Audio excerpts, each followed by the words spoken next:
how will Saudi Arabia react? So Kingdom Holding are building Kingdom Tower in Jeddah, kilometre tall, as you mentioned.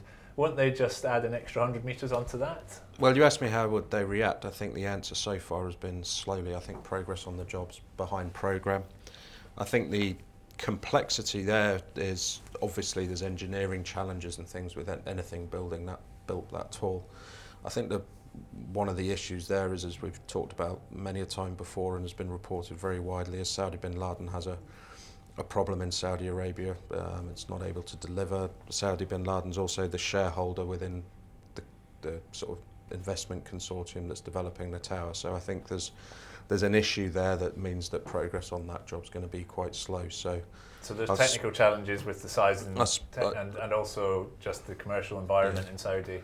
Yeah, I spoke to a couple of people who were just in Jeddah this week who sent a few photos of the tower, and they were saying it was around level 39, whether that's absolutely correct or not, but I saw a photo and I don't think it's progressing that quickly. It looks like it's about that height.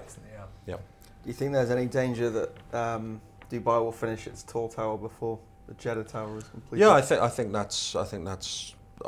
if I was going to guess, I think that's more than likely. I think that just the way it's designed, I think that tower will go up very, very quickly. It's designed to be a very tall tower. You don't have all these big floor plates.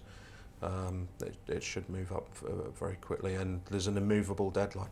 Yeah, it's got to be ready for 2020. Well, we know. I mean, Dubai is set up to deliver these things. So yeah, and track record, they've done it before. So I think the market conditions in Dubai are much more favourable for doing something like that at the moment. How is it being funded, the tower in Dubai?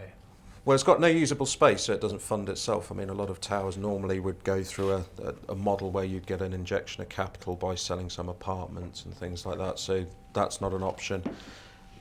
It's not been said explicitly what it's for. Emar's raised some corporate debt recently.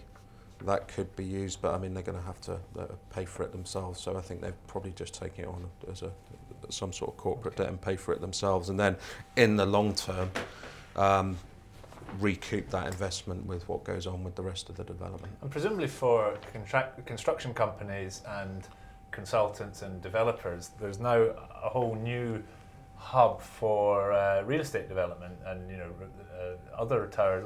The Burj Khalifa has all these other towers around it. There's already tendering going on for those towers already. So yeah, you're seeing.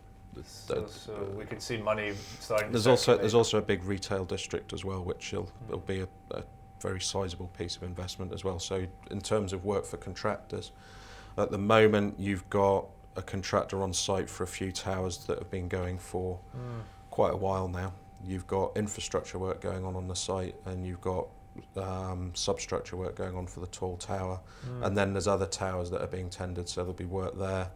Then for the mall, I think it's still in the design, but that's meant to be fast tracked as well, so there'll be work on the mall as well. And then there's things like public areas.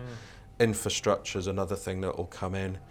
And then looking slightly longer term, you've got extensions to the Green Line of the metro that are potentially running down there. It's been earmarked as there's a new bridge across the creek as well. I mean, a lot of this is